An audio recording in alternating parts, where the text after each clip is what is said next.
I was listening to this song this morning. It's Four Non-Blondes, What's Up? You can see it on YouTube if you want. It's it was never a big favorite of mine. I think it's not really the point of what I have to say. But there's a sense of loss in listening to the music from that time. This is like kind of what I call the Woodstock era, I don't think it has to do with my lost youth, which is certainly gone. It's about um,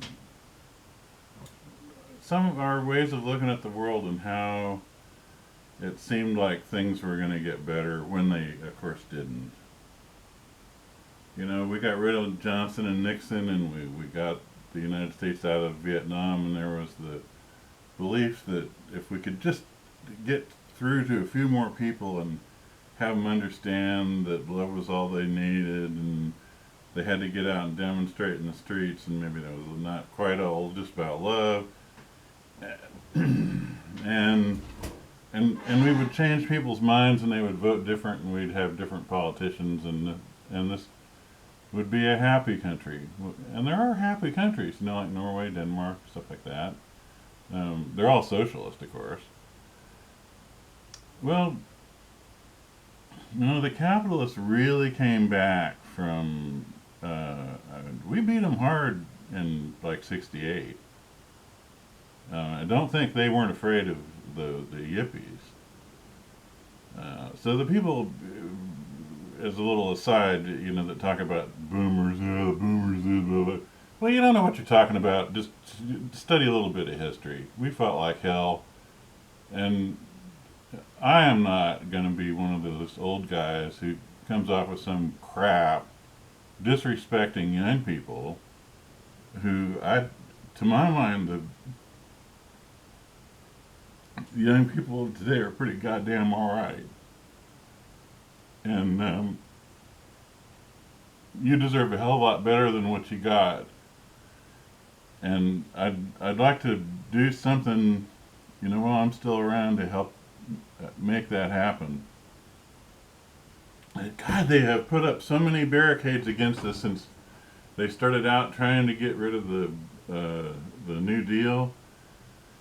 And they pretty much did. They didn't get rid of Social Security. That was kind of the crown jewel that they couldn't touch yet. And they keep trying. Biden's tried 4 times. But they took a lot of that stuff away. They disempowered the unions. They're working on, like outlawing third parties. The Democrats have been subsumed into the essentially Republican Party. They've become part of the problem. Not that they were really ever the solution, except for a few guys like McGovern and McCarthy. But anyway, we we we we took a try at it, but there's a lot of things that have been learned since. And my experience has been, I've been a socialist since 1970 or so, that even those of us who've been around all that time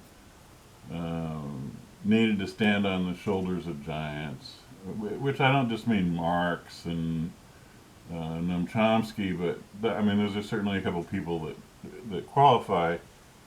We also have to be giants for the young people of today, and for you to see how this system operates. It's got to get exposed. And people like Abby Martin has shown you how the U.S. empire really works Vietnam was not an anomaly. Vietnam was business as usual. And we didn't realize when we were protesting it that this is just another one of their wars. And another success from the billionaire's point of view and a failure from the point of view of humanity.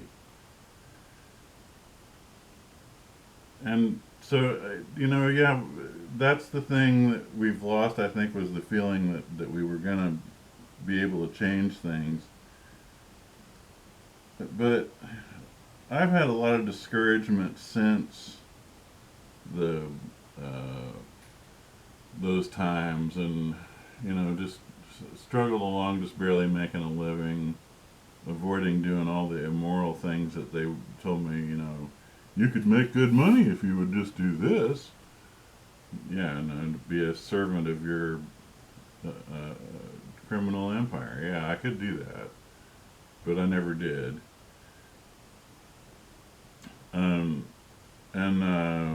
it's not enough just for somebody to say some empty thing like, "Well, you got to stand up to him." Yeah, we know you got to stand up to him, but how? And ultimately, I kind of doubt that you can vote your way out of this. I think it's going to end up in basically a war of national liberation. And I think like the Latin America, the way to get the Yankee out is to form uh, like a treaty organization. Um, you could say a little bit like NATO to keep the bear away.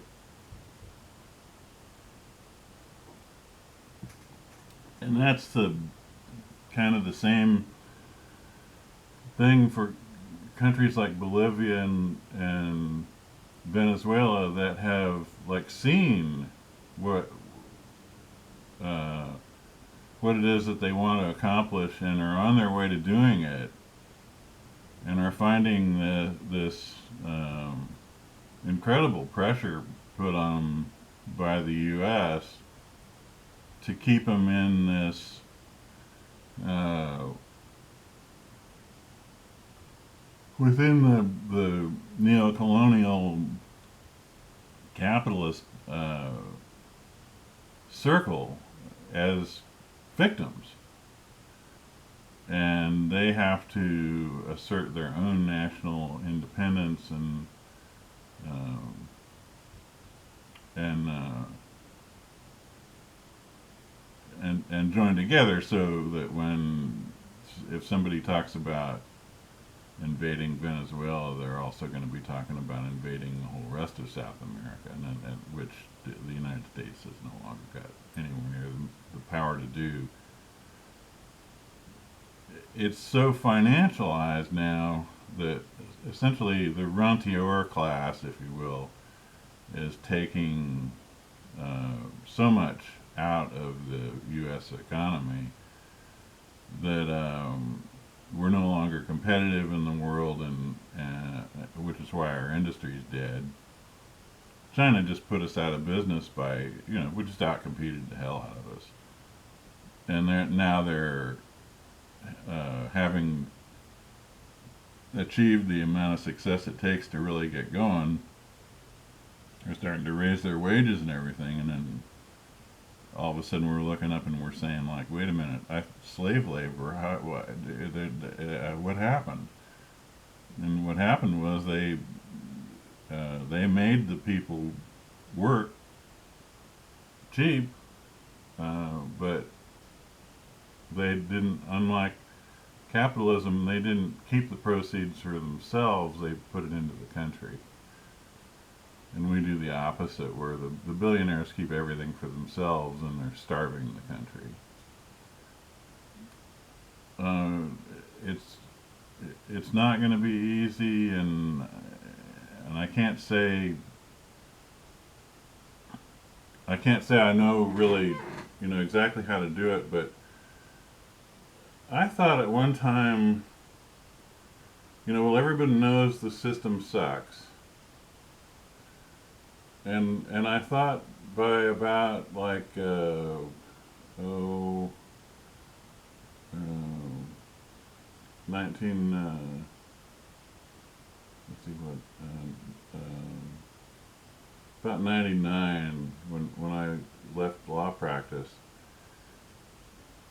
that maybe somebody should write a book about explaining how the system sucks, because I was getting a pretty good idea by having been in it and everything, about what was wrong with it. But really, the information's out there. You can listen to Richard Wolff and find out how a lot of the economic games are played, um, and you've got like Blumenthal and Greenwald on, just general a lot of stuff around Snowden for the surveillance capitalism. Um, and there's a lot of people now where you can watch their videos and you can find out stuff that was not unknown in the 60s, but not near as generally known as it is now. Which is why the younger people are, the higher the percentage of them think socialism sounds like a good idea. And really, guys, it is a good idea. It's the way to go. Um, what else? I don't know what we'd get platitudes like "hang in there." Don't expect any of this is going to be easy. Bringing the American empire down, we've come to the point where the Declaration of Independence said, that the people have the right to alter or abolish the government. Well, we've come to the point where altering's just not working, and we're going to have to abolish it. And the thing is, it's not going to go peacefully. So, I'm just I myself am probably, um, I can't walk more than about a quarter of a mile or so on my fucked up ankles. But I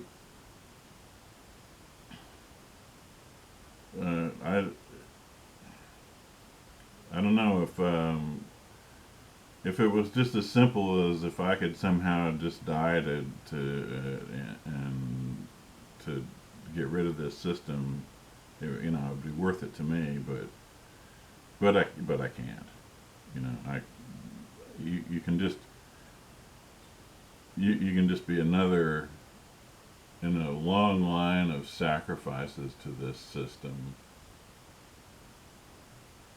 So I'm thinking, that realistically, we've got to put some exceedingly high pressure on them, basically to break down that power structure the same power structure that I've been fighting since the 60s, which is stronger than it was.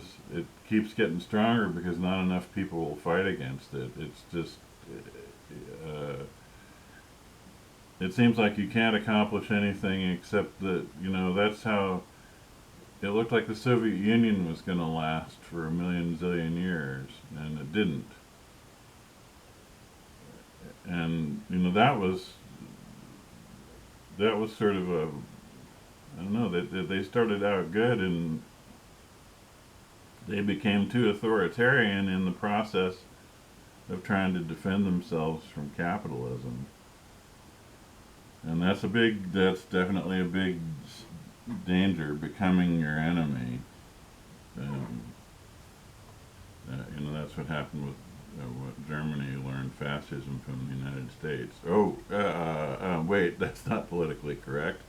Um, Germany came up with fascism, and the United States fought fascism. Um, and 500,000 Americans died, which we've already done our first year with COVID. We've already done 500,000 just because the government doesn't care about losing you. In New Zealand, nothing of the sort happened. But uh, oh yeah, there were those 20 million Russians who died in World War II, defeating fascism. Um, so that I guess they became like too militaristic. Still, we look at we see everything in the United States. We see everything through these funhouse mirror kind of lenses that the establishment holds up for us. Like they're trying to hold up, and they've even got people believing this. Even Bernie Sanders called Maduro a dictator. They've got people believing now that whoever is next on their list of nations to attack is some oppressive dictatorship. And there is no one as oppressive as the United States. We got more free speech than like some of our allies, like El Salvador with the death squads and all that Reagan stuff. But nobody does it really quite like the big USA. And the level of propaganda that you're trying to sort your news out of is just incredible. But fortunately, there are a few little formulas you can come along with. One of them is that basically the politicians are always lying.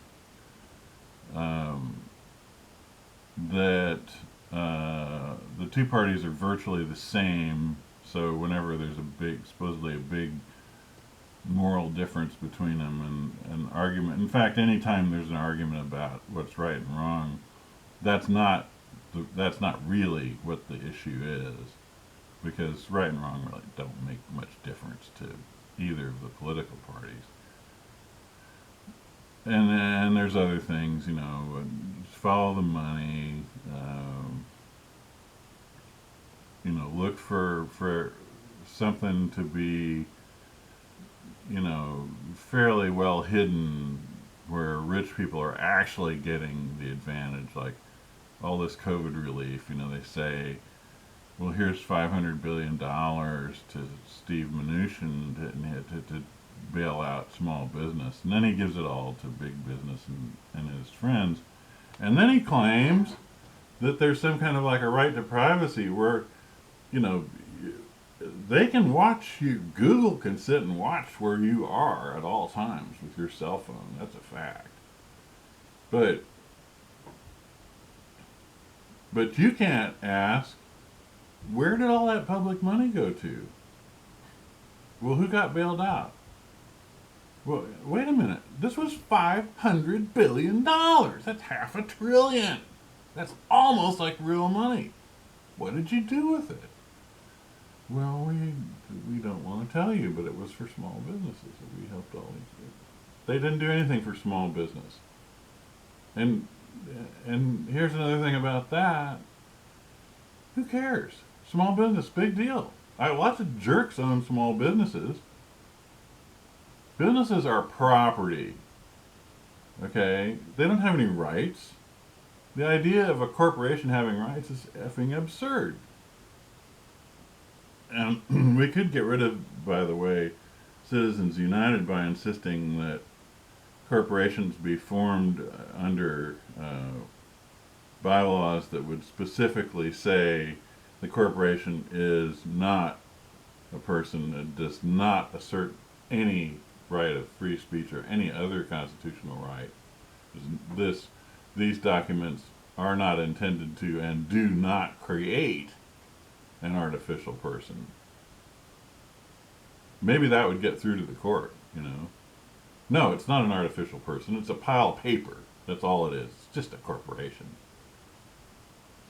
It's just this like virtual entity, but it's no more real than one of those cities that you build on the digital game where you put a golf course here and an apartment building over there and the rest of that kind of stuff. But I mean, you can just format the disk and then the whole city's gone. You know, and it doesn't leave any rubble behind either. Just down into a black hole because it was always virtual. And basically, that's what a corporation is. It's a bunch of people who are carrying out a formality of pretending that real things belong to a virtual entity, which may be good for business. It's certainly not good for humans, because especially if you buy into that to the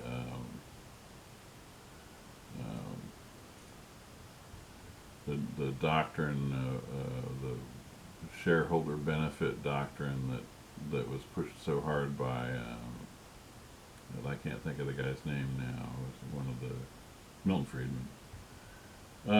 Friedman came up with this idea of that a corporation must be a psychopath because it has no right to take the stockholders' money and use it for anything other than making a profit for the stockholders. Another one of their absurdities, because so what about money for the stockholders? Maybe the stockholders don't want money. How can you assume, just essentially a priori, assume that the stockholders just want money? Most stockholders want lots of things other than money. I'm going to see about, I'm looking into this podcasting thing, and I'm maybe going to find somebody to do it with me and try to do that Zoom calling and all that.